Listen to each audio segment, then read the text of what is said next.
বাবা যদি তার সন্তানকে নাম ধরে ডাক না দিয়ে বলে বাবা কাছে আসো কাছে আসো, সন্তান নিঃসন্দেহে ধারণা রাখতে পারবে আমার বাবা আমাকে পিটাপিটি করবে না, ধমক দিবে না, শাসন করবে না, হয়তো মজা দিবে। কথা বলেন ঠিক কিনা? কেন কেন বলেন তো কেন? ওই যে ডাকের মধ্যে একটা মজা আছে, ডাকের মধ্যে একটা সম্পর্ক আছে। নাম ধরে ডাক দেয় নাই, নাম ধরে ডাক না দিয়ে দাদা তার সম্পর্কের নাতি ভাইয়ের সাথে ভাই ভাই সম্পর্ক, সন্তানের সাথে পিতার যে সম্পর্ক, বাবা বলে ডাক দেওয়ার কারণে বান্দা যেমন অন্তরের মধ্যে শান্তি পায়। একটু গভীর মনোযোগ দিয়ে শুনবেন। আল্লাহ পাক চাইলে পারতেন ইয়া আইয়ুহাল ইনসান নাস বলতে পারতেন, তা কিন্তু বলেন নাই। সমস্ত নামগুলো বাদ দিয়ে আল্লাহর সাথে মালিকের সাথে বান্দার যে সম্পর্ক, ঈমানের সম্পর্ক, কথা বলেন ঠিক কিনা?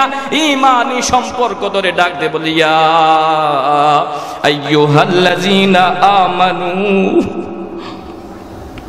আল্লাহ পাকের সাথে বান্দার সবথেকে নিবিড় সম্পর্ক হলো ঈমানের সম্পর্ক। এই ঈমানের সম্পর্ক যাদের সাথে থাকবে তারাই হবে জান্নাতি। কথা বলেন। আমি আমার খুতবার ভিতরে সূরাতুত তাহরিম 66 নম্বর সূরা 6 নম্বর আয়াতে কারিমা তিলাওয়াত করেছি। রাসূলুল্লাহ সাল্লাল্লাহু আলাইহি ওয়াসাল্লামের জবান থেকে নির্গত অসংখ্য হাদিসের ভিতর থেকে ছোট্ট একখানা হাদিসে কারিমা তিলাওয়াত করেছি। আল্লাহ পাক যদি আমাকে তৌফিক দেন, তেলাওয়াতকৃত আয়াত এবং পঠিত হাদিসকে সামনে নিয়েই কিঞ্চিত আলোচনা করার চেষ্টা করব। আল্লাহ পাক আমাকে তৌফিক দান করুন, বলুন আমিন। আমি আমার নির্ধারিত বিষয়ের আলোচনা যাওয়ার আগে ছোট্ট দুইটা আমল দিয়ে আলোচনা শুরু করতে চাই। আপনারা কি বলেন? লম্বা আলোচনায় চোখের পানি পড়ে, লম্বা আলোচনায় কানের মজা লাগে, লম্বা আলোচনায় দিল নরম হয়, কিন্তু একটু অসতর্ক থাকলে আমল ছুটে যায়। কথা বলেন ঠিক কিনা? আমল বের করা একটু কঠিন হয়ে যায়। এই জন্য আমি সবসময় চেষ্টা করি লম্বা আলোচনায় যাওয়ার আগে ছোট্ট এবং সহজ সহজ আমলগুলো বলে দিতে, যাতে করে এই কথাগুলো শোনার পর নতুন নতুন কিছু আমলকারী আল্লাহ পাক পয়দা করে দেন। বলুন আল্লাহুম্মা আমিন। আমি আপনাদের কাছে জানতে চাই, এই আমলগুলা যদি সহজ হয় আমল করতে রাজি আছি তো ইনশাল্লাহ? কঠিন হলে রাজি নাই, ঠিক না? কঠিন হলেও চেষ্টা করবো ইনশাআল্লাহ। যতজন হাত তুলেন, যতজন হাত তুলে রাখলেন আল্লাহ এই আমল করার তৌফিক আপনি দান করেন। বলুন আল্লাহুম্মা আমিন। এই আমলকে কবুল করে পরকালে নাজাতের ব্যবস্থা আপনি করে দিন। বলুন আল্লাহুম্মা আমিন। ছোট্ট দুইটা আমল। এক নাম্বার আমল, নবীজি বলেন, আল্লাহর বান্দা বান্দি যারা আছো তোমরা ভালো করে শোনো। আল্লাহর নবীজি বলেন, আল্লাহর কোন বান্দা অথবা বান্দি যদি ফজরের নামাজ আদায় করার পরে মাত্র 33 বার বলে সুবহানাল্লাহ, কঠিন কিছু নাকি? বলেন সবাই সুবহানাল্লাহ। আবার সবাই কোন সুবহানাল্লাহ। সুবহানাল্লাহ পড়তে হবে 33 বার। ভালো করে মনে রাখবেন। আল্লাহর নবীজি বলেন 33 বার সুবহানাল্লাহ বলার পর আবার যদি কেউ পাঠ করে আলহামদুলিল্লাহ, 33 বার আলহামদুলিল্লাহ পাঠ করার পরে আবার যদি কেউ পাঠ করে 33 বার আল্লাহু আকবার। কয়টা তাসবিহ বললাম? জোরে কোন সবাই? 3টা তাসবিহ বলছি। প্রত্যেকটা তাসবিহ কয়বার করে পাঠ করতে হবে? 33 বার করে। 33 বার সুবহানাল্লাহ, 33 বার আলহামদুলিল্লাহ, 33 বার আল্লাহু আকবার। 3 33-এ কত হলো? মুখ খুলতে হবে। 3 33-এ 99। প্রথমবার কি বলছি? সুবহানাল্লাহ 33 বার, আলহামদুলিল্লাহ 33 বার, আল্লাহু আকবার 33 বার। 3 33-এ 99, 100 বার হতে আর কত সংখ্যা বাকি? একটা সংখ্যা বাকি আছে। আল্লাহর নবীজি বলেন 3 33-এ 99 বার এই তাসবিহগুলো পাঠ করার পরে মাত্র একবার যদি কেউ এই কালিমাটা পাঠ করে, লা ইলাহা ইল্লাল্লাহু ওয়াহদাহু লা শারীকা লাহু লাহুল মুলকু ওয়া লাহুল হামদু ওয়া হুয়া আলা কুল্লি শাইইন কাদির। আল্লাহু আকবার। সব মিলাই 100 বার হলো কিনা? 33 বার সুবহানাল্লাহ, 33 বার আলহামদুলিল্লাহ, 33 বার আল্লাহু আকবার, লা ইলাহা ইল্লাল্লাহু ওয়াহদাহু লা শারীকা লাহু, লাহুল মুলকু ওয়া লাহুল হামদু ওয়া হুয়া আলা কুল্লি শাইইন কাদির। এই কালিমাটা পড়তে হবে একবার। সব মিলে যখন 100 বার হলো, আল্লাহর নবীজি বলেন, আল্লাহর কোন বান্দা অথবা বান্দি যদি এই নিয়ম অনুযায়ী ফজরের নামাজ আদায় করার পরে 100 বার তাসবিহগুলো পাঠ করে, তাসবিহগুলো পাঠ করার সঙ্গে সঙ্গে ওই আমলকারী ব্যক্তির জিন্দেগীর তামাম গুনাহ মাফ করে দিবেন আল্লাহ। আল্লাহ পাকের নবীজি বলেন, বুঝাইতে যেয়ে বলেন, ওই ব্যক্তির আমল নামায় যদি সাগরের ফেনা সম পরিমাণ গুনাহ হয়, সঙ্গে সঙ্গে আমল করার কারণে আল্লাহ পাক সাগরের সম পরিমাণ গুনাহ মাফ করে দিবেন। আল্লাহু আকবার। আমলটা আবারও বলতেছি, 33 বার সুবহানাল্লাহ, 33 বার আলহামদুলিল্লাহ, 33 বার আল্লাহু আকবার, লা ইলাহা ইল্লাল্লাহু ওয়াহদাহু লা শারীকা লাহু, লাহুল মুলকু ওয়া লাহুল হামদু ওয়া হুয়া আলা কুল্লি শাইইন কাদির। একবার, সব মিলাই হলো 100 বার। পড়তে কোনো অসুবিধা আছে নাকি? সুবহানাল্লাহ পড়তে জানি না এমন কেউ এখানে নাই? কেউ এমন আছেন যে সুবহানাল্লাহ পড়তে জানি না? হাত তোলেন। যতক্ষণ পর্যন্ত না শিখবেন ততক্ষণ পর্যন্ত বলতেই থাকবো। আমার উদ্দেশ্য হলো আমল তৈরি করা। কথা বলেন ঠিক কিনা? সুবহানাল্লাহ, মাশাআল্লাহ, মারহাবা পাওয়ার দরকার নাই। সুবহানাল্লাহ বলেন তো সবাই, সুবহানাল্লাহ। আবার বলেন আলহামদুলিল্লাহ, আবার বলেন আল্লাহু আকবার। এই তিনটা তাসবিহ পড়তে তো কোনো অসুবিধা নাই। পরের কালেমাটা অনেকেই জানেন, আবার অনেকেই জানেন না। এইখানে একটু সমস্যা। যারা পড়তে জানেন কালকে ফজর থেকে আমল করব ইনশাআল্লাহ। আর যারা পড়তে না জানি, ছোট্ট কালেমাটা আপনাদের মসজিদের ইমাম সাহেবকে যদি বলেন, মাত্র 3 দিন সময় লাগবে।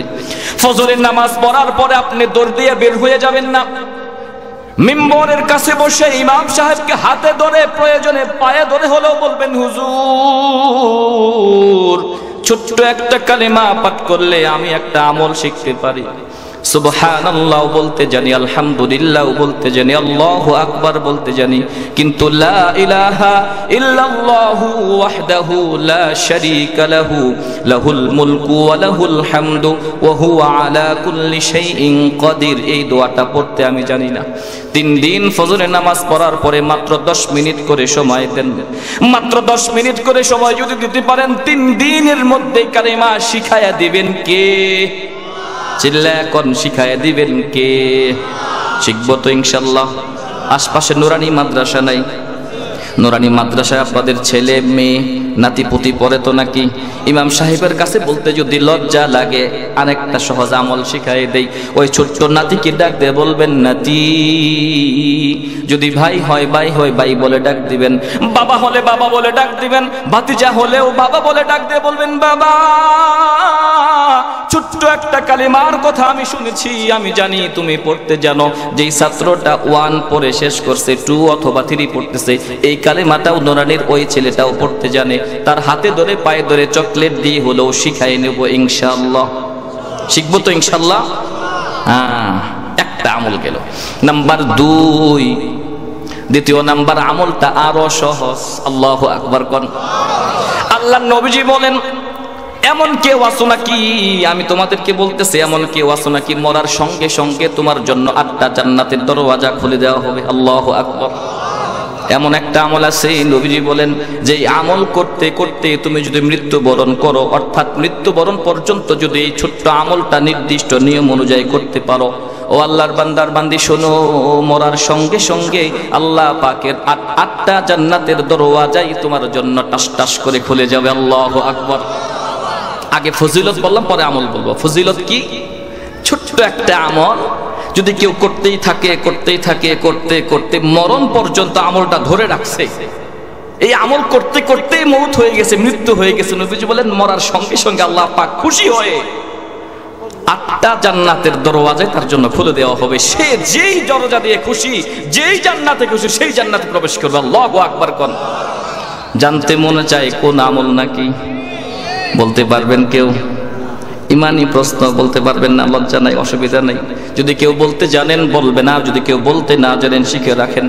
আল্লাহর নবীজি বলেন, হে আল্লাহর বান্দার বান্দিরা শোনো, যতবার তুমি ওযু করবা প্রত্যেকবার ওযু করার পরে মাত্র একবার পাঠ করবা কালিমাতুশ শাহাদা। আল্লাহু আকবার পড়তে হবে কখন? হায় হায়, ওযু করার পরে। কয়বার পড়তে হবে? মাত্র একবার। কি পড়তে হবে?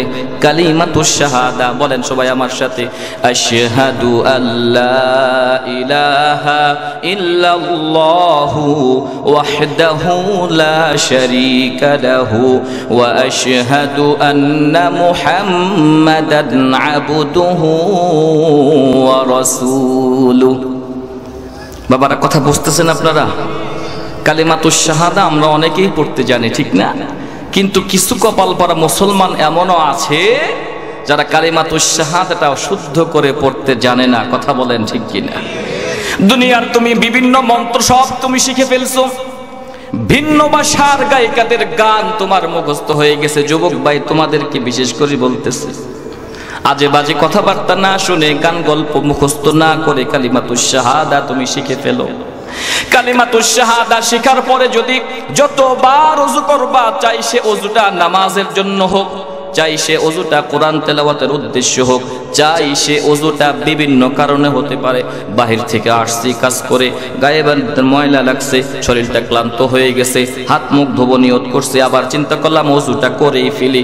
এইভাবে তুমি যত প্রকারের ওযুই করো না কেন, নবীজি বলেন প্রত্যেকবার ওযু করার পরে মাত্র কালিমাতুশ শাহাদা মাত্র যদি কেউ একবার পাঠ করে, আর এই আমলটা করতেই থাকে, মরার সঙ্গে সঙ্গে আল্লাহ পাকের আটটা জান্নাতের দরওয়াজায় তার জন্য খুলে দেওয়া হবে। এই আমলটাকে খুব কঠিন, জোরে বলবেন খুব কঠিন? সহজ। কালিমাতুশ শাহাদাও যারা পড়তে জানি না, শিখি নাই, এরা ইনশাআল্লাহ আগামীকাল থেকেই ইমাম সাহেবের কাছ থেকে ওলামায়ে কেরামের নিকটে গিয়া নুরানি মাদ্রাসার শিক্ষক ছাত্রদেরকে ধৈরা হলেও কালিমাতুশ শাহাদা শিখবো ইনশাআল্লাহ। কারণ ছোট্ট সহজ আমলের কারণে আল্লাহ পাক আমাকে আপনাকে মাফ করে জান্নাতের মালিক বানায় দিবেন। কথা বলেন ঠিক কিনা? এই দুইটা আমল করতে পারবো তো ইনশাআল্লাহ? শুধু নিজেই করব না পরিবারের লোকদেরকেও করাইতে হবে? শুধু নিজেই করব না নিজের আব্বা আম্মাকেও করাইতে হবে? কারণ আমি শুধু একা জান্নাতে যাব না আব্বা আম্মাকে নিয়ে যাব? কথা বলেন মুরব্বীরা, যুবক ভাইরা, শুধু কি নিজে জান্নাতের আমল করলে চলবে না নিজের বিবেকে শিখাইতে হবে? না, নিজের কলেজের টুকরা সন্তানদেরকেও শিখাইতে হবে। কথা বলেন ঠিক কিনা? আমি খুতবার ভিতরে বলেছিলাম যে সূরাতুত তাহরিম 66 নাম্বার সূরা 6 নাম্বার আয়াতে কারিমা তিলাওয়াত করেছি। আমি মনে করি এই একটা আয়াতকে কোনো মুসলমান মুমিন অন্তরের মধ্যে যদি গেঁথে নিতে পারে, এই একটি আয়াতই তাকে যাবতীয় গুনাহ থেকে বাঁচানোর জন্য যথেষ্ট হয়ে যাবে। কথা বলেন ঠিক কিনা? কোন মুমিন মুসলমান এই একটি আয়াতকে অন্তরের মধ্যে ধারণ করে যদি আমল শুধরাইতে পারে, নেক আমল করতে পারে, কসম খোদার আল্লাহ পাক এখানে মুমিনদেরকে দুইটা দায়িত্ব দিয়েছেন। এই দুইটা দায়িত্ব যদি কেউ পালন করতে পারে, শুধু ঈমানদার একা না, সপরিবারে জান্নাতে ঢুকবে। কথা বলেন ঠিক কিনা? তো মনোযোগ দিয়ে কথাগুলো শুনতে হবে আগে। এই সূরা থেকে, এই আয়াত থেকে যে আমি তর্জমা করব এবং আলোচনা করব, এক মুহূর্তের জন্য যদি অন্য মনস্ক হন আলোচনা কিন্তু ছুটে যাবে, পরে কিন্তু দোষ আমারা দিতে পারবেন না। এই জন্য কান খাড়া করে শুনবো ইনশাআল্লাহ। আমার ভাষা বুঝতে আপনাদের কষ্ট হচ্ছে? পিছনের যুবক ভাইরা ভাষা বুঝতে কষ্ট হতেছে? বুঝে আসো তো ইনশাআল্লাহ? সূরার নাম কি বলছি বলেন? যে মুখস্থ কান বন্ধ করে আর চোখ বন্ধ করে বয়ান করার হুজুর আমি না। আমি চেষ্টা করি আপনাদের মুখ থেকে কথাগুলো বের করার জন্য, এই জন্য যে অন্তরে ঢুকলেই তো কথা বের হবে মুখ দিয়া। কথা বলেন ঠিক কিনা? সূরার নাম আবার বলছি, আবার জিজ্ঞাসা করব সামনে।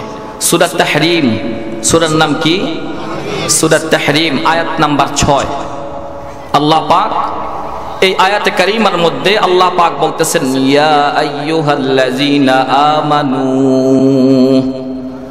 আচ্ছা, এই আয়াতের তর্জমা এবং আলোচনা বোঝার জন্য আরেকটা উদাহরণ আপনাদেরকে দিতে হবে। এটা বুঝলে আলোচনা বুঝতে সহজ হবে। আমরা জানি তামাম পৃথিবীতে যতগুলো রাষ্ট্র আছে, প্রত্যেকটা রাষ্ট্র সুশৃঙ্খলভাবে পরিচালিত হওয়ার জন্য প্রত্যেকটা রাষ্ট্রেরই একজন রাষ্ট্রনায়ক আছে। কথা বলেন ঠিক কিনা? ভুল বললাম?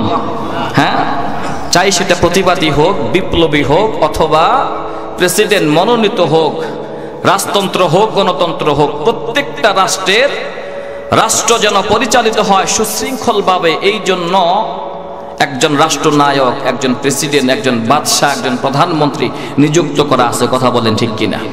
রাষ্ট্রের জনগণের স্বার্থে রাষ্ট্রনায়ক, রাষ্ট্রপতি যিনি হন, উনি তিনটা নিয়ম করেন। অনেকগুলা নিয়মের মধ্যে মূল তিনটা নিয়ম। একটা নিয়ম হলো রাষ্ট্রের পক্ষে যারা কাজ করবে, রাষ্ট্রের পক্ষে যারা কাজ করবে, কথা বলবে, এদেরকে রাষ্ট্রের পক্ষ থেকে, রাষ্ট্রীয় কোষাগার থেকে বেতন দেওয়া হয়। কথা বলেন ঠিক কিনা?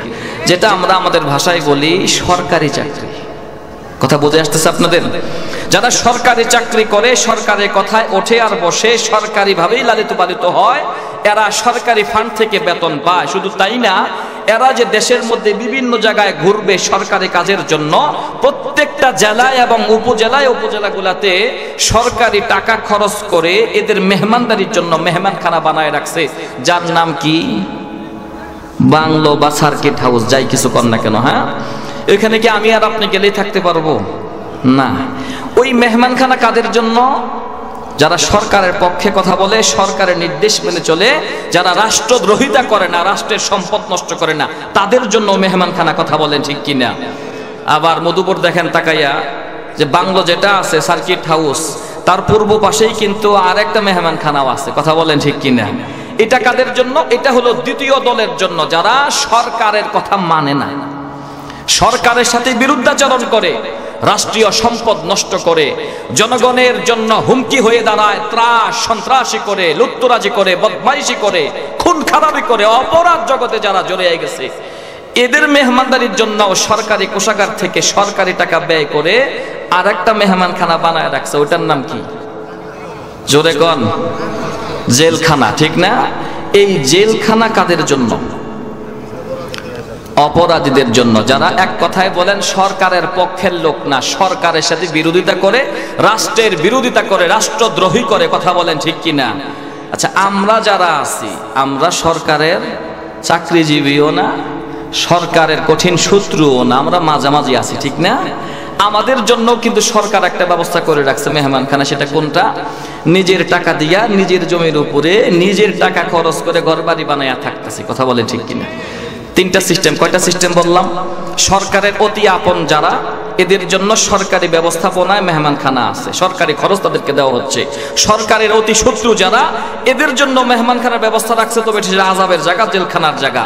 আর যারা অতি আপনও না, শত্রুও না, আমরা যারা মুযাবযাবিনা বাইনা যালিকা লা উলা হাউলা ওয়ালা ইলাহা উলা, মাঝামাঝি যারা আমরা আছি, আমরা সরকারের মেহমানখানাও থাকতে চাই না, জেলখানাও যাইতে চাই না। কথা বলেন ঠিক কিনা? আমরা আমাদের ঘরে বসবাস করি। এটা হলো প্রত্যেকটা দেশের রাষ্ট্রনায়ক, রাষ্ট্রের পরিচালনার স্বার্থে সুশৃঙ্খল পরিবেশ ঠিক রাখার জন্য এই তিনটা নিয়ম করে রাখছে। কথা বলেন ঠিক কিনা? এই নিয়মে কিন্তু আমাদের বাংলাদেশও চলতেছে।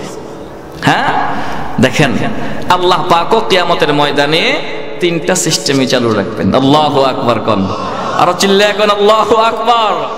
ওই দিনের বিচার কার্য সুশৃঙ্খলভাবে পরিচালিত করার জন্য তিনটা সিস্টেম আল্লাহ চালু রাখবেন। আল্লাহ বলেন, বান্দা সরকারের পক্ষে কথা বলার কারণে যেমন সরকারি সুযোগ সুবিধা পাইয়া সরকারি মেহমানখানায় থাকছো, এই পৃথিবীর জমিনে আমি আল্লাহ সরকারের অধীনস্থ যারা হবা, আমি আল্লাহর হুকুম আহকাম যারা মেনে চলবা, এই পৃথিবীর জীবন পার করে যখন পরকালে আসবা, আমি আল্লাহ সরকারি ভাবে তোমার জন্য জান্নাতের মধ্যে মেহমানখানা বানায় রাখবো। কথা বলেন ঠিক কিনা?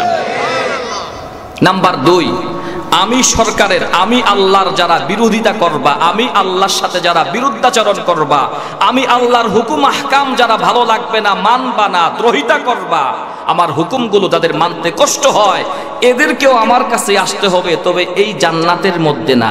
এদের জন্য আমি আরেকটা মেহমানখানা বানায় রাখছি, যেটা কঠিন থেকে কঠিন আযাবের জায়গা। তার নাম কি? কথা বলেন, তার নাম কি? 2 দলে বিভক্ত হয়ে গেল। হ্যাঁ, আল্লাহর পক্ষের লোক যারা, এরা ঈমানদার। কথা বলেন ঠিক কিনা? আল্লাহর পক্ষের লোক যারা, এরা ঈমানদার। ঈমানদারের মওত হওয়ার সঙ্গে সঙ্গে আল্লাহ পাক দিবেন জান্নাত।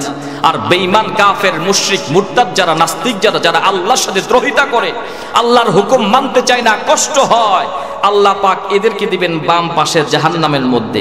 কিছু মানুষ এমন হবে যাদের আমল নামা বরাবর হবে, নেকিও বদিও সমান সমান, নেকিও বেশি নেই বদিও বেশি নেই, নেকিও কম নাই গুনাও কম নাই, দুইটা সমান সমান।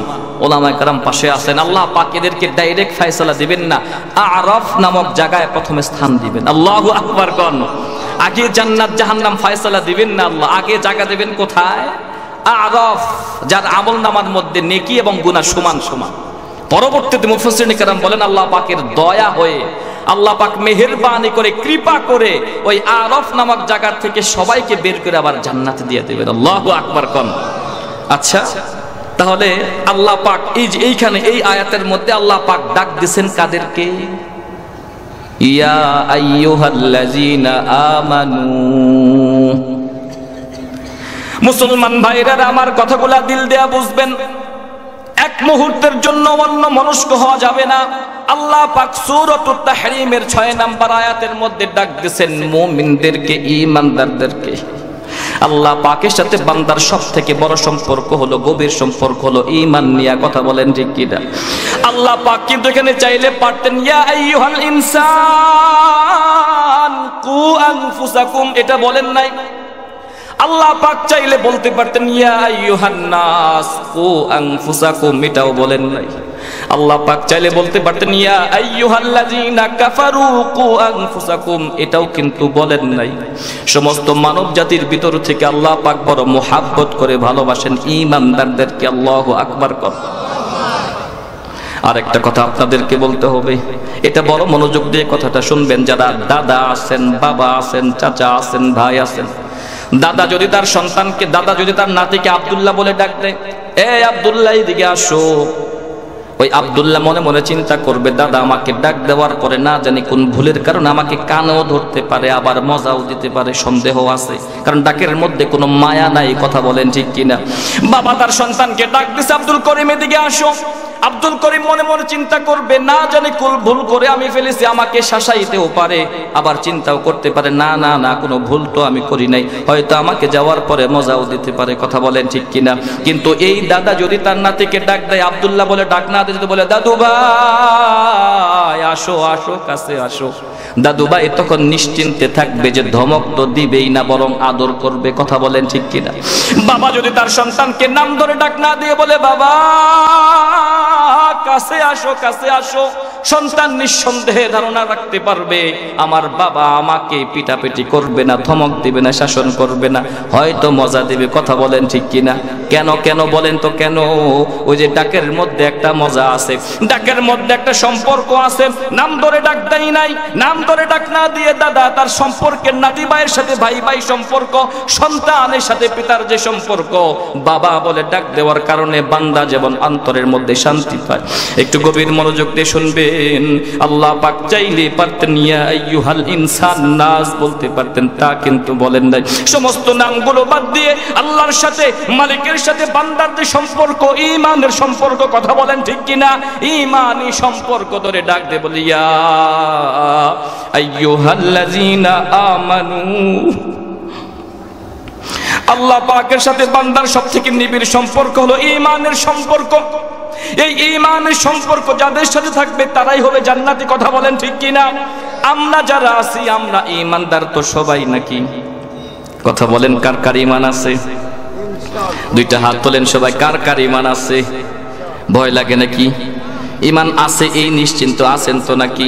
তাহলে আল্লাহ পাক কাদেরকে ডাক দিয়েছেন বলেন তো সবাই, একটু জোরে বলেন, আরো জোরে কোন আমি কি?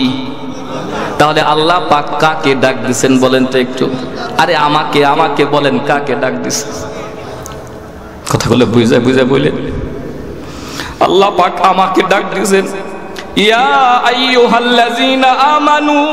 কেমন যেন আল্লাহ আমাকে ডাক দিয়ে বলতেছেন হে ঈমানদার, কু আনফুসাকুম, তুমি তোমার নিজেকে বাঁচাও, ওয়া আহলিকুম নার, তোমার পরিবারকে জাহান্নামের আগুন থেকে বাঁচাও। কয়টা দায়িত্ব দিলেন? এই ঈমানদার তোমাদেরকে বুঝিয়ে যাইতেছে 20 বছর 30 বছর 40 50 বছর বয়স হয়ে গেছে, এখনো পর্যন্ত এখানে এমন নাফরমান আছে জুমার নামাজ ছাড়া দৈনিক 5 ওয়াক্ত নামাজ কাজা করি এমন মুসলমান আছে না নাই? রোজার মধ্যে দিব্যি খানা পিনা খায়, পর্দা লাগায়া খাবার খায়, ঘরের মধ্যে থেকে খেয়ে বের হয়, এমন বেরোজগার এখানে আছে না নাই? তারপরেও তাকায় দেখো, আল্লাহ তোমার উপর গজব দেয় নাই? তোমাকে শুধরানোর জন্য সুযোগ দেয়া রাখছেন কে? তোমাকে মাফ করার জন্য বারবার সুযোগ দেয় কে? আল্লাহ পাক বড় মুহাব্বতের সুর দিয়ে ডাক দিয়ে বলে, ইয়া আইয়ুহাল্লাযীনা আমানু, হে আমার দলের লোকেরা শোনো, হে বিশ্বাসীরা শোনো, হে ঈমানদাররা শোনো, দুইটা দায়িত্ব দিলাম তোমাকে। কু আনফুসাকুম, 1 নম্বরের দায়িত্ব, এই যে বারবার তুমি ভুলগুলা করতেছো, এরপর তোমাকে সুযোগ দিচ্ছি, হে আল্লাহর বান্দারা শোনো, মনোযোগ দিয়ে কথাটা শুনবেন। কু আনফুসাকুম, তুমি তোমাকে বাঁচাও। আল্লাহ পাক বলছেন তোমার নিজেকে তুমি বাঁচাও। ওয়া আহলিকুম নার, তোমার পরিবার, আহাল পরিবার যারা আছে, বাবা মা ভাই বোন আত্মীয় স্বজন সহ অধীনস্থ যারা আছে, সন্তান বিবি বাচ্চা যারা আছে, সবাইকে বাঁচানোর দায়িত্ব কার উপরে? বলেন সবাই, আরেকজনের উপরে দিন না, বলবেন আমার উপরে। দুইটা দায়িত্ব, 1 নাম্বার আমার নিজেকে বাঁচাইতে হবে, 2 নাম্বার আমার পরিবারের লোকদের, আপনজন পরিবার পরিজনদেরকে বাঁচাইতে হবে জাহান্নামের আগুন থেকে। গভীর মনোযোগ দিয়ে কথাগুলো শুনবেন। আল্লাহ পাক বলেন, কু আনফুসাকুম ওয়া আহলিকুম নার ওয়াকুদুহান নাস ওয়াল হিজারা। কেমন জাহান্নামের আগুন একটু বলবো নাকি? যেই জাহান্নামের আগুনের ইন্ধন হবে, জ্বালানি হবে মানুষ এবং পাথর। আল্লাহু আকবার। এটা বুঝাইতে হলে আরেকটু পিছনে যাইতে হবে। জাহান্নামের আগুন সম্পর্কে জানতে হইলে আরেকটু পিছনে আমাদের, বলেন ঠিক কিনা? সেইখানে 10 জন মানুষ মিলা যদি ফু দেয়, জ্বলবে না নিভবে? কোনোটাই না, কারণ আপনার ফুর ক্ষমতা কাজ পর্যন্ত যাবেই না। কথা বলেন ঠিক কিনা? এমন তাপ কয়েক ফিট দূরের থেকে খেয়াল করে দেখবেন, যেখানে আগুন জ্বলে সেই চুলার পাশ পর্যন্ত যাওয়া যায় না। 10 জন 20 জন মিলে যদি জোরেও ফু দেন, ওই ফু ওই আগুনের গায়ে লাগবেই না। কথা বলেন ঠিক কিনা? কাঁচা কাঁচা মোটা মোটা গাছ, মোটা মোটা বাঁশ যদি ব্রিকফিল্ডের আগুনের মধ্যে দেওয়া হয়, শুকানোর কোনো প্রয়োজন পড়ে না, মুহূর্তের মধ্যে আগুন ধরে ছাই হয়ে যায়। কথা বলেন ঠিক কিনা? এর থেকে আরেকটু পাওয়ারফুল আগুন হলো গ্যাসের আগুন। ওই চুলার আগুন না, গ্যাস কোনটা? ওই যে দেখবেন ওয়ার্কশপের দোকানের লোহাগুলো ঝালাই করে যেখানে, ওটার আগুনের ক্ষমতা কিন্তু আরো বেশি। ওটা এমন ক্ষমতাশীল আগুন, এত মোটা থেকে মোটা ইস্পাত দেখবেন কিছুক্ষণ ধরে রাখার কারণে ওই লোহাটা কিন্তু গলে যায়। কথা কয় না? এত মোটা মোটা ইস্পাত, এত মোটা মোটা লোহা এক পাশ থেকে যখন আগুন ধরে রাখে, পড়তে পড়তে পড়তে পড়তে দেখবেন অল্প সময়ের ব্যবধানে আগুনটা ছিদ্র করে এই পাশ থেকে ও পাশে বের হয়ে যায়। কথা বলেন ঠিক কিনা? একজন প্রাপ্তবয়স্ক পুরুষ দাঁড়ায়া বলেন, আমার বয়স 60, 50, 40, 30, 25, টাটকা যুবক আমি, আমার কোনো গুনাহ নাই, এমন কেউ আছেন নাকি এখানে? না না না, শুধু এই মজলিস না, গোটা এলাকার মধ্যে একজন নিষ্পাপ বালেক পুরুষ নারী পাওয়া যাবে না। প্রত্যেকেই আমরা গুনাহ করে ফেলেছি। তাহলে একজন পুরুষ দ্বারা বলেন যে গুনাহ করছি, জাহান্নামের আগুনের কোনো ভয় আমার মধ্যে নাই, কারণ ওই আগুনকে আমি পোড়ানোর কোনো ভয় পাই না। একজন মানুষ দাঁড়ায় বলেন তো, সব থেকে দুনিয়ার পাওয়ারফুল আগুন যে গ্যাসের আগুন, এই পাইপটা অন করে গ্যাসের আগুন যখন জ্বলতে থাকবে, তখন কি আপনার হাতটা 5 মিনিট ধরে রাখতে পারবেন নাকি? একজন মধ্যে মুজাহিদ বীর পুরুষ দাঁড়ায় বলেন যে আমি পারবো। গ্যাসের আগুন বাদ দিলাম, তার থেকে আর একটু পাওয়ারলেস আগুন হলো ব্রিকফিল্ডের আগুন। একটু ভিতর থেকে ঘুরে আসতে পারবেন নাকি? এত বড় বর্দে মুজাহিদ কেউ নাই দুনিয়ার জমিনে, কেউ হবে না। এর থেকে আর একটু কম পাওয়ারের আগুন হলো চুলার আগুন। মাটির চুলার আগুনের মধ্যে কখনো কি রাগ করে আপনি দেয়া রাখছেন নাকি পাটা, যে দেখি আমার পায়ের মধ্যে আগুন ধরে নাকি? এত বড় দুঃসাহস কেউ দেখায় না। কথা বলেন ঠিক কিনা? মাটির আগুন বাদ দিলাম, চুলার আগুনও বাদ দিলাম, ব্রিকফিল্ডের আগুনও রাখলাম, গ্যাসের আগুনও রাখলাম। দুনিয়ার জমিনে সব থেকে লো পাওয়ারের আগুনের নাম হলো মোমবাতির আগুন। একজন মুজাহিদ দাঁড়ায়া বলেন, একজন পুরুষ দাঁড়ায়া বলেন, মোমবাতির আগুনের উপরে আমার একটা আঙ্গুল আমি 5 মিনিট ধরে রাখবো, আমার কোনো সমস্যা নাই। এমন দুঃসাহস কেউ দেখাতে পারবেন নাকি? সব থেকে লো পাওয়ারের আগুন মোমবাতির আগুনের মধ্যে 5 মিনিট বাদ দিলাম, 2 মিনিট, একটা আঙ্গুল 2 মিনিট ধরে রাখতে পারবেন এমন কোন যুবক আছো নাকি ভাই? 2 মিনিট বাদ দিলাম, 1 মিনিট 30 সেকেন্ড সময় ধরে রাখতে পারবা নাকি? না না না, রাখা সম্ভব হবে না। আমার আঙ্গুলটা এত যত্নের, এত ভালোবাসার মোহাব্বতের আঙ্গুলটা আমার পুড়ে যাবে, ঘা হয়ে যাবে, ঠুসকা পড়ে যাবে। কথা বলেন ঠিক কিনা? এই মায়া যাদের বুঝ আছে এমন কোন মানুষ, সেই চাই নারী হোক অথবা পুরুষ হোক, ওই আগুনের মধ্যে কিন্তু আঘাত রাখবে না। কথা বলেন ঠিক কিনা? এই ভাই তোমাদেরকে বলে যাই, দুনিয়ার জমিনের সব থেকে লো পাওয়ারের আগুন, মোমবাতির আগুনের মধ্যে মাত্র 30 সেকেন্ডের জন্য যদি একটা আঙ্গুল তুমি রাখতে না চাও, তোমার মাথা থেকে শুরু করে পা পর্যন্ত A to Z পুরাটা বডি জাহান্নামের আগুনের মধ্যে কেমনে জ্বালাইবা, তখন তুমি কেমনে সহ্য করবা? জাহান্নামের আগুন তো দুনিয়ার থেকে কোটি কোটি গুণ তেজদার ক্ষমতাদার। জাহান্নামের আগুন সম্পর্কে বলার পর একটা ঘটনা মনে পড়ে গেল। এই যে আল্লাহ পাক জানায় দিলেন ওয়াকুদুহান নাস ওয়াল হিজারা, জাহান্নামের আগুনের জ্বালানি হবে মানুষ এবং পাথর। হযরত পয়গম্বর মুসা আলাইহিস সালাতু ওয়াস সালাম একদিন রাস্তা দিয়ে হাঁটতেছিলেন। পয়গম্বরের নাম কি বললাম? কথা বুঝে আসতেছে আপনাদের নাকি ঘুমাইতেছেন? মাঝে মধ্যে একটু জবাব দিবেন, ঘুমানো যাবে না। ঘুমানোর জন্য এখানে আসি না, যদি কারো ঘুম লাগে চলে যান, অসুবিধা নাই। 10 জন বসুক, কিন্তু মনোযোগ দিয়ে কথা শুনবো ইনশাআল্লাহ। মুসা পয়গম্বর একদিন রাস্তা দিয়ে হাঁটতেছেন, হাঁটতে হাঁটতে হঠাৎ করে পয়গম্বর মুসার কানের মধ্যে গুনগুন করে কান্নার আওয়াজ আসতেছে, মানুষের মতো গুনগুন করে কান্নার আওয়াজ। পয়গম্বর মুসা চতুর্দিকে তাকায়, দেখে না না না, যতটুক দৃষ্টি যায় কোন মানুষের চেহারা তো দেখা যায় না, কিন্তু কানের মধ্যে গুনগুন করে কান্নার আওয়াজ আসতেছে। পয়গম্বর মুসা আশ্চর্য হয়ে গেলেন, কোন মানুষ দেখা যায় না, কিন্তু কানের মধ্যে কান্নার আওয়াজ কোথায় থেকে আসে? মুসা পয়গম্বর গভীরভাবে খোঁজা শুরু করলেন। খুঁজতে খুঁজতে যেদিক থেকে কান্নার আওয়াজ আসতেছে ওই দিকে আগাইতে আগাইতে যায়, দেখে রাস্তার পারে পড়ে আছে একটা পাথরের খণ্ড। পাথরের খণ্ডর ভিতর থেকে গুনগুন করে কান্নার আওয়াজ আসতেছে। আল্লাহু আকবার। মুসা পয়গম্বর আশ্চর্য হয়ে গেলেন, তাকায় দেখে শুধু পাথরের খণ্ড কাঁদতেছে এমন না, পাথরের খণ্ডটা কাঁদতে কাঁদতে পুরাটা শরীর ঘামায়া ফেলছে। আল্লাহু আকবার কোন পয়গম্বর মুসা পয়গম্বরী জবান দিয়ে পাথরকে জিজ্ঞাসা করল, রে পাথর, তোমার কান্না করার কারণ কি? তুমি তো একটা জড় বস্তু, তোমার তো কান্না সাজায় না, তোমার কান্না করা তো মানায় না, তোমার কান্না করার কারণ কি? পয়গম্বর মুসা যখন পাথরকে জিজ্ঞাসা করলো, আসমান জমিনের মালিক আল্লাহ সঙ্গে সঙ্গে পাথরের জবান খুলে দিল। আল্লাহু আকবার। মুসা পয়গম্বরকে পাথরের খণ্ড জবাব দিল, পয়গম্বর আপনি বুঝি জানেন না, আপনি বুঝি শুনেন নাই, আমার আল্লাহ তো জানায় দিয়েছেন ওয়াকুদুহান নাস ওয়াল হিজারা, জাহান্নামের আগুনের জ্বালানি হবে মানুষ এবং পাথর। পয়গম্বর তাকায় দেখেন, আমিও তো একটা পাথর। গভীরভাবে মনোযোগ দিয়ে কথাটা শুনবেন একটু। এ ভাই তোমাদেরকে বলে যায়, রাস্তার পারে পড়ে আছে একটা পাথরের খণ্ড, কাঁদতেছে জাহান্নামের শাস্তির ভয়ে। পয়গম্বর মুসা কে বলে উঠলো, আল্লাহ নবী, আল্লাহ পাক তো ঘোষণা দিয়ে দিয়েছেন ওয়াকুদুহান নাস ওয়াল হিজারা, জাহান্নামের আগুনের জ্বালানি হবে মানুষ এবং পাথর। পয়গম্বর তাকায় দেখেন, আমি তো একটা পাথর, না জানি কোন ভুলের কারণে আমার আল্লাহ যদি আমাকে জাহান্নামের মধ্যে আগুন চালায়, আমি তো জাহান্নামের আগুন বরদাস্ত করতে পারবো না, সহ্য করতে পারবো না। এই জন্য জাহান্নামের আগুনের ভয় আমি কাঁদতেছি, যাতে করে আমার কান্নার কারণে আমার আল্লাহ দয়া করে আমাকে জাহান্নামে না দেয়। আল্লাহু আকবার।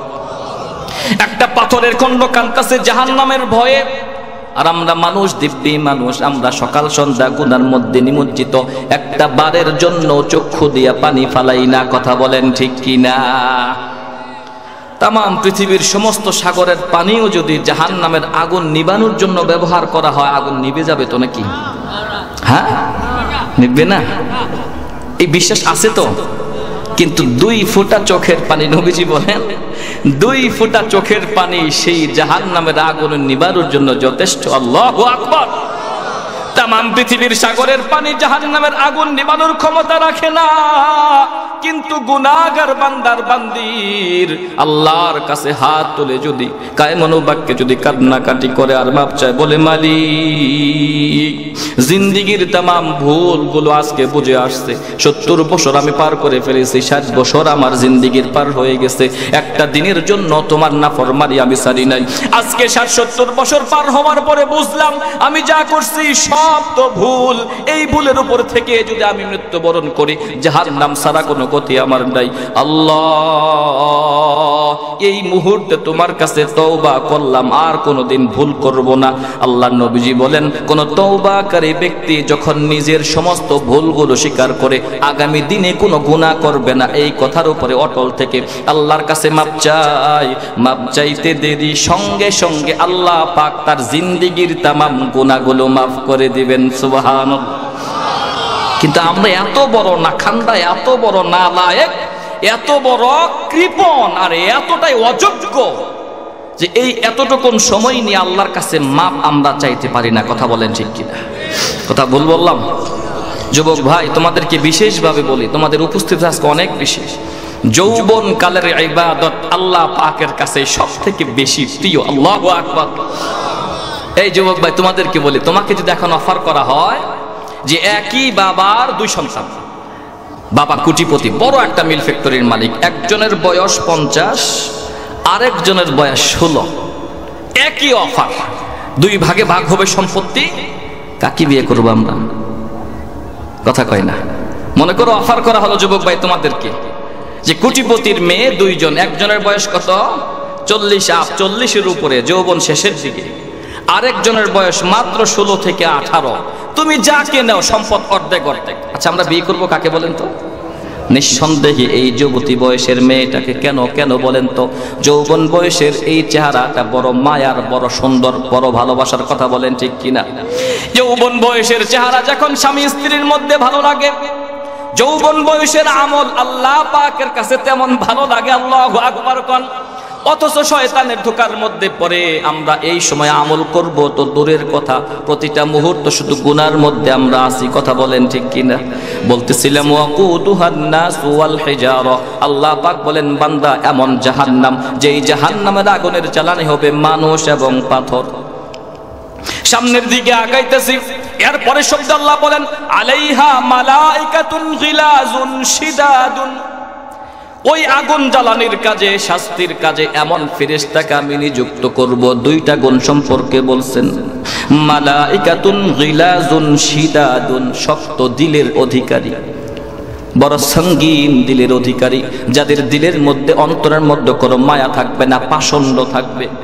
এমন শক্ত দিলের অধিকারী যারা হাউমাউ করে কান্না করার পরেও বিন্দু পরিমাণ মায়া আসবে না, এমন পাষণ্ড দিলের অধিকারী, শক্ত দিলের অধিকারী, মায়াহীন ফেরেশতাকে আল্লাহ পাক জাহান্নামের আগুন জ্বালানোর জন্য নিযুক্ত করে রাখবে।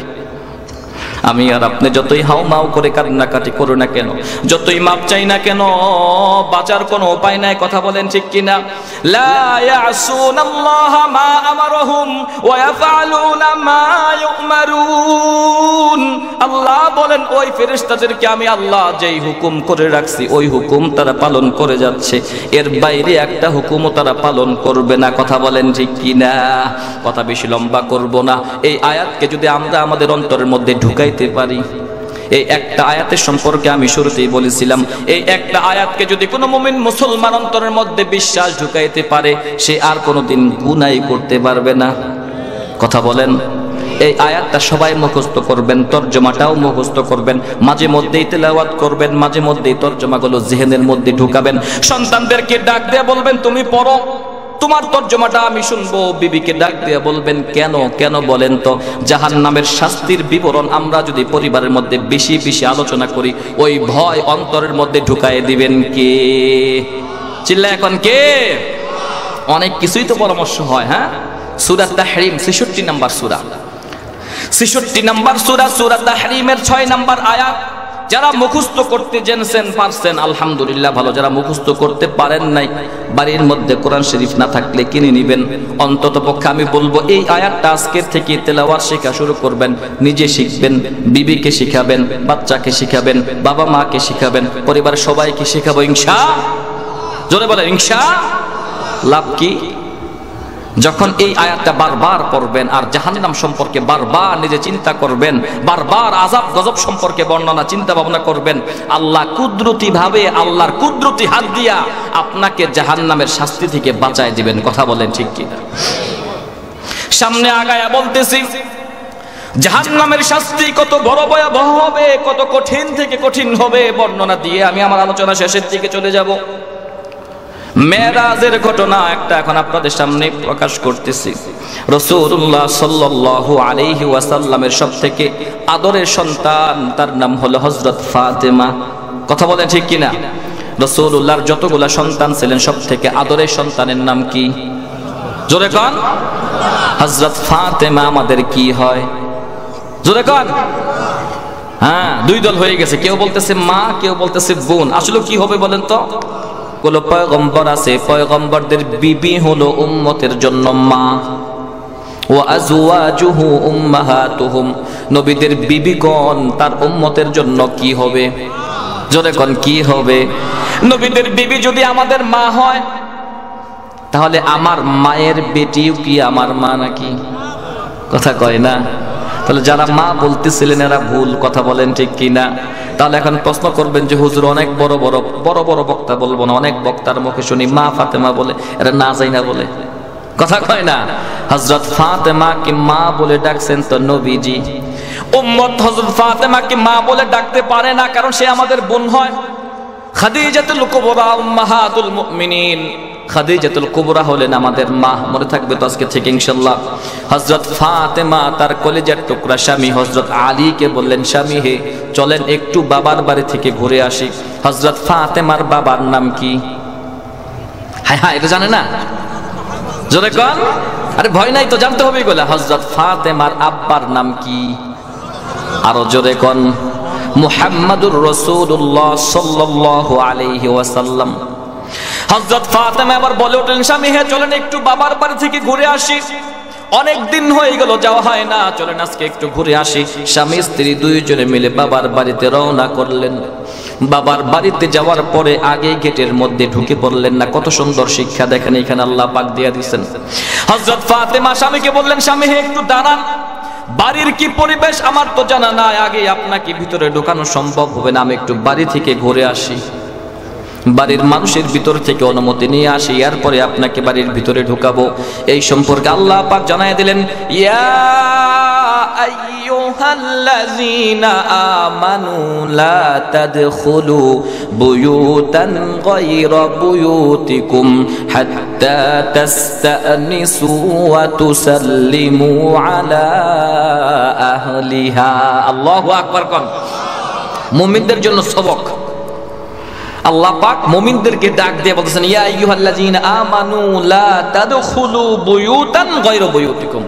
এই ঈমানদার শোনো, তোমার নিজের বাড়ি হোক অথবা অন্য কোনো বাড়ি হোক, ডাইরেক্ট বাড়িতে ঢুকবা না। লা তাদখুলু, আগেই ঢুকবা না।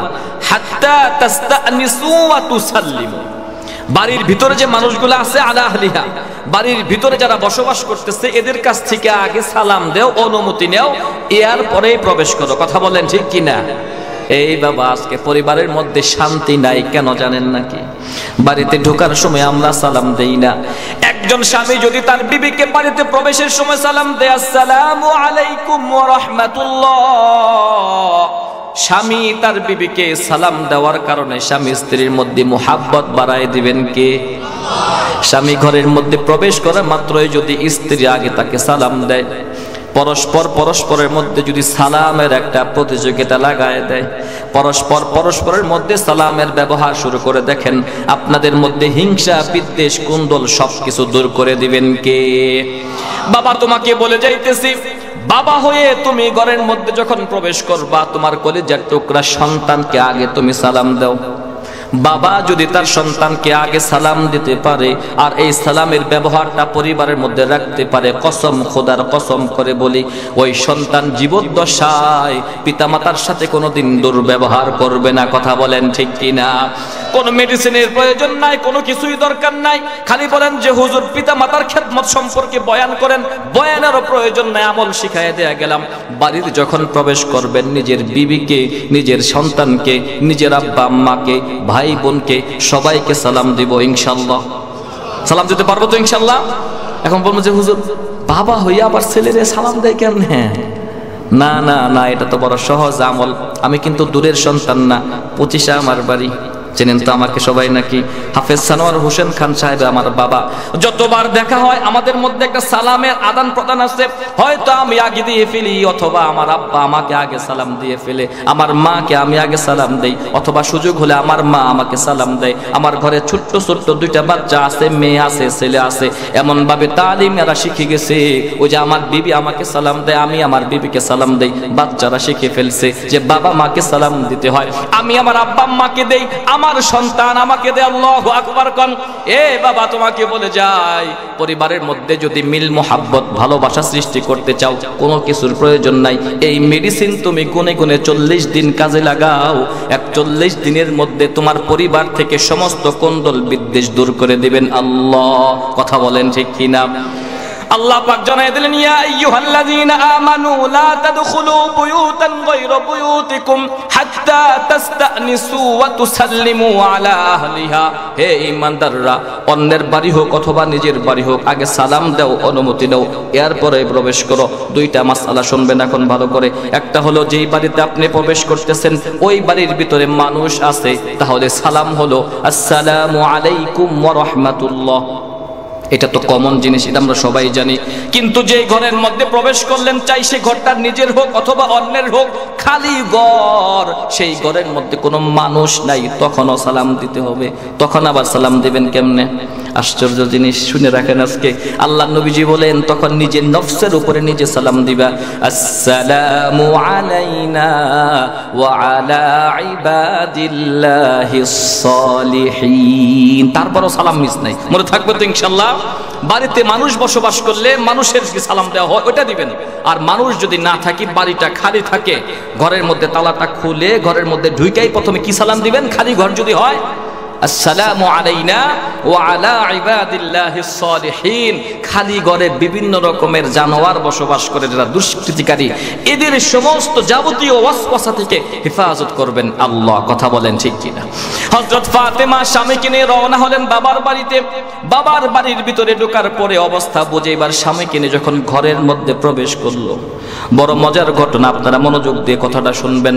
হযরত আলী এবং হযরত ফাতেমা ঘরের মধ্যে প্রবেশ করলেন। প্রবেশ করার সঙ্গে সঙ্গে যায় দেখে মানবতার মহান মুক্তির দূত মুহাম্মদুর রাসূলুল্লাহ ঘরের মধ্যে বসে বসে কাঁদতেছেন। আল্লাহু আকবার কোন। কাঁদতেছেন কে? জোরে কোন, কাঁদতেছেন কে? মুহাম্মদুর রাসূলুল্লাহর চক্ষু দিয়া পানি বের হয়ে গেছে। হযরত ফাতেমা আশ্চর্য হয়ে গেছেন। পাশেই বসে বাবাকে ডাক দিয়ে বলেন, আব্বাজান, আপনার তো কান্না করা মানায় না। আপনি হলেন মাকামে মাহমুদ ওয়ালা, আপনি হাউজে কাউসার ওয়ালা। আপনার পিছনের সামনের সমস্ত গুনাহ মাফ করে দিয়েছেন আল্লাহ। আপনার জন্য জান্নাত ওয়াজিব, জাহান্নাম হারাম হয়ে গেছে। আপনি কেন কান্না করেন? আমি বুঝে ফেলেছি আপনি কেন কাঁদতেছেন আব্বাজান। আপনার আব্বার কথা স্মরণ করে আপনি কাঁদতেছেন। আপনার তো পরকালের কোনো ভয় থাকার কথা না। আপনি কেন কাঁদতেছেন আমি জানি। আপনার আব্বার কথা স্মরণ করে আপনি কাঁদতেছেন। আপনার জীবদ্দশায় আপনার আব্বাকে আপনি দেখতে পারেন নাই। আপনি দুনিয়ার জমিনে আসার আগেই আপনার আব্বা ইন্তেকাল করেছে। আপনার আব্বার মহান চেহারা আপনি দেখার সৌভাগ্য হয় নাই। আদর যত্ন ভালোবাসা থেকে বঞ্চিত হয়েছেন, কিছুই আপনি পান নাই। আজকে একা একা ঘরের মধ্যে বসে আপনার আব্বার কথা স্মরণ করে আপনি কাঁদতেছেন। না না না আব্বা, আপনাকে আর কাঁদতে হবে না, আমি চলে আসছি, আমি আপনাকে আদর যত্ন ভালোবাসা দিব। নবীজি কোনো জবাব দেন না, কান্নাও থামান না। আল্লাহু আকবার কোন। হযরত ফাতেমা আবার বলে উঠলেন, আব্বাজান, আপনি যদি আমার কথার কোনো জবাব না দেন, আমি মেয়ে তো বরদাস্ত করতে পারি না। আপনি কেন কাঁদতেছেন মেহেরবানি করে একটু জানায় দিন। হযরত ফাতেমার এই প্রশ্নের জবাবে রাসূলুল্লাহ কিছুই বলেন না। রাসূলুল্লাহ চুপচাপ বসে আছেন আর কাঁদতেছেন। হযরত ফাতেমা এবার নিজের থেকে আবার বললেন, আব্বাজান, বুঝে ফেলেছি আপনার আম্মার কথা স্মরণ পড়ছে। আপনার আম্মার কথা আপনার স্মরণ পড়ে গেছে। ছোট্ট বয়সে আপনার আম্মাকে আপনি হারাইছেন, লম্বা দিন আপনার আম্মার আদর যত্ন ভালোবাসা আপনি পান নাই। আজকে বুঝি একা একা ঘরের মধ্যে বসে আপনার আম্মার কথা স্মরণ করে আপনি কাঁদতেছেন। তাকায় দেখেন আমি ফাতেমা চলে আসছি আপনার ঘরের মধ্যে। আপনার মা তো আর ফেরত আসবে না। বাবা, আমি আপনার সন্তান ফাতেমা চলে আসছি, আপনাকে আপনার আম্মার ভালোবাসা আমি দিব, তারপরও আপনি কাঁদবেন না। নবীজির কান্না থামানো যায় না, নবীজি টপ টপ করে কাঁদতেছেন। এবার ফাতেমা বলে ওঠেন আবেগ কণ্ঠ নিয়ে, আব্বাজান মেহেরবানি করে আপনি একটু বলে দিন আপনি কেন কাঁদতেছেন? আপনার চোখের পানি আমি ফাতেমাও তো সহ্য করতে পারতেছি না। আল্লাহু আকবার। কারণ আমরা ভালো করে জানি পিতার চোখের পানি সন্তানের মধ্যে ছেলের থেকে মেয়ের লাগে বেশি। কথা কয় না, মেয়েদের মনটা একটু নরম থাকে, বিশেষ করে পিতার চোখের পানি সন্তান ছেলে যদি সহ্য করতেও পারে, মেয়ে কিন্তু সহ্য করতে পারে না। হযরত ফাতেমা নিজেও কান্না করা শুরু করলেন। আব্বাজানকে বলেন, আব্বাজান মেহেরবানি করে একটু বলে দিন আপনি কেন কাঁদতেছেন? বুঝে ফেলেছি আপনার আম্মার কথা না, আপনার আব্বার কথা না, আমার মা হযরত খাদিজাতুল কুবরা আপনার প্রথম বিবির কথা স্মরণ করে আপনি কাঁদতেছেন। নবীজি কোনো জবাব দেন না। হযরত ফাতেমা আবার বলে উঠলেন, আব্বাজান খাদিজাতুল কুবরা এমন একজন মহিলা ছিলেন, আমার মা ছিলেন, আপনার ডানে বামে সামনে পিছনে চতুর্দিক থেকে আপনাকে ব্যারিকেড দিয়ে রাখছিল, অর্থ সম্পদ বুদ্ধি পরামর্শ সব কিছু দিয়ে আপনাকে সাহায্য সহযোগিতা করেছে। আজকে আমার কলিজার টুকরা মা আপনার প্রথম বিবি দুনিয়ার জমিনে বেঁচে নাই, তার কথা স্মরণ করে বুঝি আপনি কাঁদতেছেন। আব্বাজান আপনার কান্না করার কোনো প্রয়োজন নাই। নবীজি কান্না থামান না, কোনো জবাব দেন না। এবার ফাতেমা আবার বলে উঠলেন, আল্লাহ নবী কিছুই যদি না বলেন কেমনে বুঝবা আপনার কিসের ব্যথা, কেন কাঁদতেছেন? এই প্রশ্নগুলো করার পরে এবার নবীজি জবান খুললেন। সুবহানাল্লাহ। নবীজি ফাতেমাকে ডাক দিয়ে বলেন, ফাতেমা আমি আমার আব্বা আম্মা তোমার আম্মা আমার প্রথম বিবি খাদিজাতুল কুবরার কথা স্মরণ করে কান্দি না। ফাতেমা আমি কেন কান্দি জানো নাকি? আমাদের জানার প্রয়োজন আছে না নাই? হযরত ফাতেমাকে ডাক দিয়ে বলেন, ফাতেমা আমি কান্না করতেছি আমার আল্লাহ আমাকে সম্মান দিয়ে মর্যাদা দিয়ে ভালোবেসে আরশ মহল্লা ভ্রমণ করাইছেন। আল্লাহু আকবার। কোন সাতবক আসমান জমিন সবকিছু আমাকে দেখাইছেন, জান্নাত জাহান্নাম সব আমাকে দিয়ে ভ্রমণ করাইছেন। ফাতেমা সব কিছু আমি ভালো করে ভ্রমণ করে দেখলাম, কিন্তু যখন আমি জাহান্নামের মধ্যে ঢুকলাম, জাহান্নামের মধ্যে প্রবেশ করার পরে তাকায় দেখি যতগুলা জাহান্নামের মধ্যে মানুষদেরকে শাস্তি দেয়া হচ্ছে, ওই জাহান্নামের শাস্তির মানুষগুলা তুলনামূলক পুরুষদের তুলনায় নারীদের সংখ্যা বেশি। নাউজুবিল্লাহ। কোন সবাই? হযরত ফাতেমা এই কথা শোনার পর আশ্চর্য হয়ে গেল। নবীজি বলা শুরু করলেন, ফাতেমা যতগুলা মানুষকে আমি জাহান্নামের শাস্তি দিতে দেখলাম তোর মধ্যে বেশিরভাগ দেখলাম নারী। 6 প্রকারের নারীর কথা আমি বলবো, তবে সময়ের অভাবের কারণে সবগুলা বলবো না। গুরুত্বপূর্ণ 2টা পয়েন্ট আমি আপনাদের সামনে বলে যাব, যেই 2টা ভুল অহরহ আমাদের পরিবারের মধ্যে বর্তমানে হচ্ছে। কথা বলেন ঠিক কিনা? গভীর মনোযোগ দিয়ে কথাটা শুনবেন। হযরত ফাতেমাকে বলে উঠলেন, আল্লাহ নবী ফাতেমা যতগুলা মানুষকে জাহান্নামের মধ্যে শাস্তি দেওয়া হচ্ছে তোর মধ্যে বেশিরভাগ হলো নারী। 6 প্রকারের নারীকে শাস্তি দেওয়া হচ্ছে, তার মধ্যে 1 প্রকারের শাস্তি হচ্ছে ফাতেমা তাকায় দেখি কিছু নারীকে বুকের মধ্যে বর্শি লাগাইয়া পুরাটা বডি ঝুলায় রাখছে, আবার নিচে জাহান্নামের আগুন ধাউ ধাউ করে জ্বলতেছে। নাউজুবিল্লাহ বলেন সবাই। এই যুবক ভাইরা, বাবারা, আমার মা বোন যারা আছেন আপনাদেরকেও দৃষ্টিপাত করছি। শাস্তির বিবরণটা নবীজি কি বললেন? ফাতেমা আমি তাকায় দেখি কিছু নারীকে আল্লাহ পাকের ফেরেশতা যাদেরকে নিযুক্ত করা হয়েছে শাস্তি দেওয়ার জন্য, বর্শি আগুনের হুক আগুনের বর্শি লাগাইয়া বুকের ভিতরে স্তনের ভিতরে বর্শি লাগাইয়া পুরাটা বডি ঝুলায় রাখছে। শুধু তাই না, নিচে আবার জাহান্নামের আগুন শক্ত কঠিন আগুন ধাউ ধাউ করে জ্বলতেছে। এটা তো সহজ একটা শাস্তি নাকি? না না না, বুক একটা স্পর্শকাতর অঙ্গ, ছোট্ট একটা নরম অঙ্গ। 2টা হাতের মধ্যে যদি 2টা হাত বেঁধে যদি আপনাকে ঝুলায় রাখে, এটাই তো যথেষ্ট। কথা বলেন ঠিক কিনা? আবার নিচে যদি জাহান্নামের আগুন জ্বলতে থাকে, এটা তো আরো কঠিন থেকে কঠিন। এখানে কিন্তু হাত না, মেয়েদের বুকের মধ্যে স্তনের মধ্যে বর্শি লাগাইয়া পুরাটা বডি ঝুলায় রাখছে। কঠিন থেকে কঠিন শাস্তি দেয়া হচ্ছে, আবার নিচে জাহান্নামের আগুন জ্বলছে। এই কথা শোনার পরে ফাতেমা আশ্চর্য হয়ে গেলেন, পিতাকে ডাক দিয়ে বলেন, আব্বাজান, আশ্চর্য ঘটনা শুনাইলেন, এত বড় কঠিন শাস্তির বিবরণ আপনি শুনাইলেন, আমিও তো একজন নারী। আব্বাজান, কোন ভুলের কারণে এই নারীকে এই ধরনের শাস্তি দেওয়া হচ্ছে? ওই ভুল যদি আমার মধ্যে থাকে, আমার তো বাঁচার উপায় নাই। কথা বলেন ঠিক কিনা? জাহান্নামের ভয়ে এবার ফাতেমা নিজে আশ্চর্য হয়ে গেলেন, ভয়ে প্রকম্পিত হয়ে উঠলেন। কে কাঁপলেন বলেন তো একটু? হযরত ফাতেমা। হযরত ফাতেমার পরিচয় জানেন তো নাকি? হ্যাঁ, প্রত্যেক জুমার মধ্যে খতিব সাহেব দেখবেন খুতবার মধ্যে বলে, ফাতেমাতু সাইয়্যিদাতু নিসাই আহলিল জান্নাহ। শুনছেন তো শব্দটা? এটার মানে জানেন তো? নবীজি 1450 বছর পূর্বে ঘোষণা দিয়ে গেছেন, আমার সন্তান কন্যা সন্তান ফাতেমা শুধু জান্নাতি নারী হবে এমনটা না, জান্নাতে যত নারী প্রবেশ করবে সমস্ত নারীদের সরদারিনী হবে ফাতেমা। আল্লাহু আকবার কোন। এটার সাক্ষী হিসেবে প্রত্যেক জুমার মধ্যে দোয়া করি, ফাতেমাতু সাইয়্যিদাতু নিসাই আহলিল জান্নাহ। হযরত ফাতেমা শুধু জান্নাতে ঢুকবে এমনটা না, যতগুলা জান্নাতি নারী থাকবে জান্নাতের মধ্যে সমস্ত নারীদের সরদারিনী যিনি হবেন তার নাম কি? জোরে কোন, তার নাম কি? ফাতেমার দ্বিতীয় পরিচয় হলো সাইয়্যিদা শাবাবি আহলিল জান্নাহ ওয়াল হাসান ওয়াল হুসাইন সাইয়্যিদা শাবাবি আহলিল জান্নাহ। এই শব্দটাও তো শুনছেন নাকি? হযরত হাসান হুসাইন সম্পর্কে আল্লাহ নবীজি বলে গেছেন, আমার ফাতেমার ঘরে দুইজন ছেলে সন্তান আছে, হযরত হাসান এবং হুসাইন। এরা হলো জান্নাতে যত যুবক থাকবে সমস্ত যুবকদের সরদার দুইজনের নাম কি? হযরত হাসান এবং হুসাইন। হযরত হাসান হুসাইনের মায়ের নাম কি? ফাতেমা। তৃতীয় নাম্বার পরিচয় হলো খলিফাতুল মুসলিমিনের 4 নাম্বার মুসলিমিন খলিফা যিনি হযরত আলী। হযরত আলীর জীবদ্দশায় রাসূলুল্লাহ তাকে জান্নাতি পুরুষ হিসেবে ঘোষণা করছেন। আল্লাহু আকবার কোন।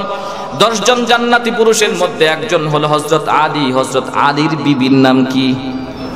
যদি কোন? ফাতেমা। নবীজির পরিবারের মধ্যে যতগুলো মানুষ ছিল, বিশেষ করে সন্তানদের ভিতর থেকে সব থেকে আদরের এবং প্রিয় মোহাব্বতের সন্তান, তার নাম হলো ফাতেমা। কথা বলেন ঠিক কিনা? এই ফাতেমা কিন্তু জাহান্নামের ভয়ে সে কান্না করা শুরু করছে। নবীজিকে বলতেছেন, আল্লাহ নবী, না জানি কোন ভুলের কারণে এই ধরনের শাস্তি দেয়া হচ্ছে, ওই ভুলটা যদি আমার মধ্যে থাকে আমিও তো বেঁচে যাব না। কথা বলেন ঠিক কিনা? এমন একজন নারী যিনি হবেন জান্নাতি নারীদের সরদারিনী, তিনিও ভয়ে কাঁপতেছেন। আমাদের অবস্থা কি হবে? আমাদের মা বোনদের অবস্থা কি হবে? একটু গভীর মনোযোগ দিয়ে কথাটা শুনবেন। হযরত ফাতেমা যখন বললেন, আল্লাহর নবী, এবার একটু বলুন তো দেখি, এই যে নারী যাদের বুকের মধ্যে বর্শি লাগায়া জাহান্নামের আগুনের মধ্যে পোড়ানো হচ্ছে, ঝুলিয়ে রাখা হচ্ছে, এরা কোন ধরনের ভুলের শিকার, কি ভুল করছে আমাদের জানার প্রয়োজন আছে না নাই? তখন আল্লাহর নবী বলা শুরু করলেন, ফাতেমা, এরা হলো দুনিয়ায় ওই ধরনের নারী যারা দুনিয়ায় থাকতে বিবাহের আগে পিতামাতা, ভাই বোন, পরিবারের সদস্যদের, আত্মীয় স্বজন, পরিবার প্রতিবেশীদের চক্ষু ফাঁকি দিয়া ভিন পুরুষের সঙ্গে পরকীয়ায় লিপ্ত ছিল। কথা বলেন ঠিক কিনা? বিয়ের পরে স্বামীকে ঠকাইছে, বিয়ের পরে স্বামীর আব্বা আম্মাকে ঠকাইছে, তাদের সবার চক্ষু ফাঁকি দিয়া স্বামীর ফ্রেন্ডের সাথে, খালাতো ভাইয়ের সাথে, মামাতো ভাইয়ের সাথে, চাচাতো ফুফাতো ভাইয়ের সাথে, প্রতিবেশীদের সাথে, বন্ধুর সাথে, নিজের বন্ধুর সাথে, কলেজের বন্ধুর সাথে, হ্যাঁ আছেন এরকম? এই সমস্ত ভিন পুরুষের সঙ্গে যে পরকীয়ায় লিপ্ত থাকবে, জিনা করবে, কথা বলবে, মোবাইলে হাই হ্যালো করবে, মেসেজ আদান প্রদান করবে, গাছের চিপায় চুপায় পার্কে বিভিন্ন হোটেলে দেখা সাক্ষাৎ করবে, গুনাহ করবে, আল্লাহ নবীজি বলেন এই ধরনের নারীর জন্য ওই শাস্তি। কথা বলেন ঠিক কিনা? এই ভুল তো আল্লাহ আমগরে বাঁচাচ্ছে, এইটা আমগর মধ্যে নাই। হ্যাঁ, একটু জবাব দিবেন, এই ভুল আছে না নাই? পরিবারের মধ্যে বর্তমানে 10 থেকে 12 বছর ক্লাস 5 পাস করছে অবুঝ মেয়ে, সেও দেখবেন কারো না কারোর সাথে বাইজে রয়েছে। কথা বলেন ঠিক কিনা? হ্যাঁ, 18-20 বছর বয়স ছেলের দেখবেন মোবাইলের মধ্যে যদি ভালো করে চেক দিতে পারেন বাবারা, একটু দেখেন চেক দিয়া 3-4টা মেয়ের নাম্বার সেভ করা আছে ভিন্ন নাম দিয়া, বুঝবেনই না বাবার নাম দিয়ে গার্লফ্রেন্ডের নাম্বার লেখা রাখছে। কথা বলেন ঠিক কিনা? এই বাবা, তোমার কোষের টাকা দিয়া, তোমার উপার্জনের টাকা দিয়া তুমি তোমার সন্তানকে গিফট করছো মোবাইল, স্মার্টফোন। রাতের আধারে যখন তুমি ঘুমায়া যাও, তোমার পাশের রুমে তোমার যুবক মেয়ে, যুবক ছেলে, যুবতী মেয়ের একটু খবর নিও। সে রাতের বেলা ঘুমায় না কোনো ভিন নারীর সাথে অথবা ভিন পুরুষের সঙ্গে পরকীয়া লিপ্ত থাকে। সাবধান, সাবধান, বাঁচার কোনো উপায় নাই। তোমার ঘরের মধ্যে তোমার সন্তান, তোমার ছেলে অথবা মেয়ে যদি এই ধরনের ভুলের শিকার হয়, তোমার ওই ছেলে মেয়ের জন্য তো এই শাস্তি, তোমারও বাঁচার কোনো সুযোগ নাই। কথা বলেন ঠিক কিনা? হ্যাঁ, এখন তো আমরা পাইছে গেলাম যে হুজুর যে বিবরণের কথা বলতেছেন, হাদিসের যে উদ্ধৃতি আনছেন, এখানে তো নারীদের ঘটনা, আর আল্লাহ নবীজি তো বলছেন বেশিরভাগ হলো নারী। আমরা পুরুষরা তো বাইচা গেছি নাকি? না না না, বাঁচার কোনো উপায় নাই। একটু মনোযোগ দিয়ে কথাটা শুনবেন। যদি সে নারীও হয়, একজন নারী যদি জাহান্নামের আগুনে জ্বলে, সেই নারীটা তো আমার মা হতে পারে। এই বাবা, তোমাদেরকে বলে যায়, নারীর কথা শুনে খুশি হওয়ার কোনো কারণ নাই, আমাদের বাঁচারও কোনো অবকাশ নাই। ওই নারী আমার বেটি হতে পারে, ওই নারী আমার বিবি হতে পারে, ওই নারী আমার বোন হতে পারে। কথা বলেন ঠিক কিনা? পরিবারের যে কোনো একজন নারী যদি জাহান্নামের আগুনের রাস্তার দিকে আগায়া যায়, তখন আমার দায়িত্ব হলো তাকে বুঝাইয়া সুজাইয়া, প্রয়োজনে পিটাইয়া হলেও ফেরত আনা। কথা বলেন ঠিক কিনা? যেই সমস্ত পরিবারের মধ্যে ছেলে মেয়েরা অবুঝের কারণে দিনের বুঝ অন্তরের মধ্যে নাই, জাহান্নামের শাস্তির ভয় নাই, এরা এই পথে পাড়া দিয়ে ফেলছে, এদেরকে বাঁচানোর দায়িত্ব কার? কথা কয় না। হাত তোলেন কার? চিল্লা এখন কার? যারা হাত তোলেন এরা মনে ওই পথের পথিক নাকি? দেখেন তো কি হাত তোলে নাই? সবাই হাত তুলছে? শোনেন, এই যে হাত তুলছেন, হাত নামাবেন না আগে। যদি এই ভুলের কেউ শিকার হয়ে থাকেন, সব ফেরেশতা না, সব যুবকদের দোষ না। অনেক বিবাহিত পুরুষ এমন আছে বদমাইশ, ঘরের মধ্যে বিবি রাইখা পরকীয়া লিপ্ত থাকে। কথা বলেন ঠিক কিনা? অনেক যুবক এমন আছে বাবা মায়ের সাথে ফেরেশতা, বাহিরে যে একু কর্মের অভাব নাই। কথা বলেন ঠিক কিনা? ওই সমস্ত পুরুষ আমরা যারা আছি এই ভুলের মধ্যে, হাত নামাবেন নাকি? হাত নামাবেন। আল্লাহ, আপনার কাছে দরখাস্ত জানাই, এই ভুল আমি করে ফেলছি, আজকে আপনার কাছে ক্ষমা চাইলাম, আপনি আমাকে মাফ করে দেন। বলুন আমিন। আল্লাহ মাফ করে দেবেন। কথা বলেন ঠিক কিনা?